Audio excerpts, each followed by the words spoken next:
గురుగారు కాశీయాత్ర చేస్తే ముక్తి కలుగుతుంది అని చెప్తారు. కానీ అందరూ కాశీయాత్ర చేయలేరు కదా! మరి వారికి ముక్తి అనేది లభించదా? ఈ ముక్తి పొందటానికి మరో మార్గం ఏదైనా ఉందా? కాశీయాత్ర చేస్తే తప్పకుండా ముక్తి కలుగుతుంది అని చెప్పి వ్యాసులు వారు పురాణాల్లో చెప్పారు.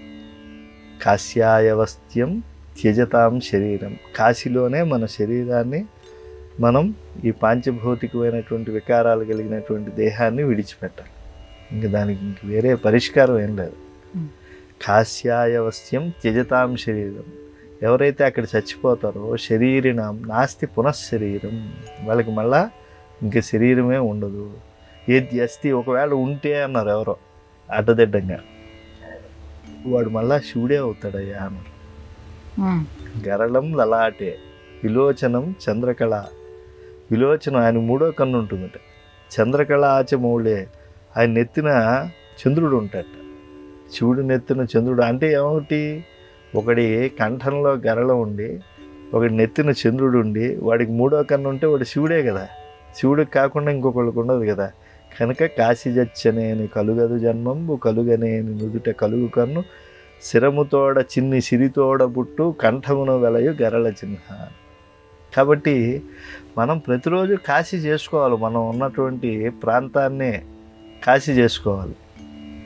ఎప్పుడూ కూడా అసలు పుణ్యకార్యాలు చేసేప్పుడు అహం కాశీం గమిష్యామి తత్రైవ నివసామ్యహం ఇది బ్రువాణ సతతం కాశీవాస ఫలం లభేత్ అంటారు.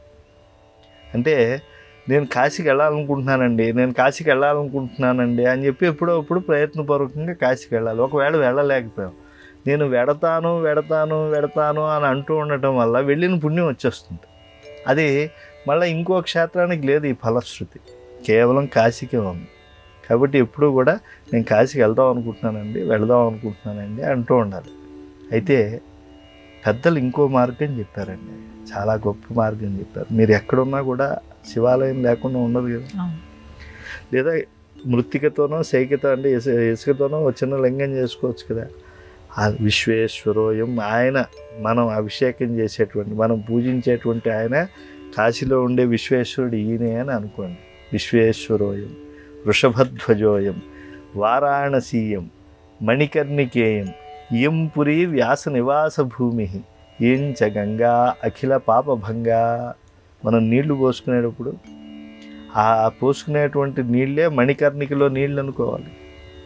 మనం కాశీలో ఉన్నామనేటువంటి భావంతో ఈ శ్లోకాన్ని కనుక చెప్పుకుంటే విశ్వేశ్వరోయం వృషభధ్వజోయం వారాణసీయం మణికర్ణికేయం ఇయం పురీ వ్యాస నివాస భూమి ఇయంచ గంగా అఖిల పాపభంగా అనేటువంటి శ్లోకం కనుక చెప్పుకుంటే తప్పకుండా ఆ శ్లోకరత్నం వల్ల మనం ఉండే ప్రాంతం కాశీ అయి కాశీవాస ఫలం నిరంతరం చేసినటువంటి ఫలితం వస్తుంది.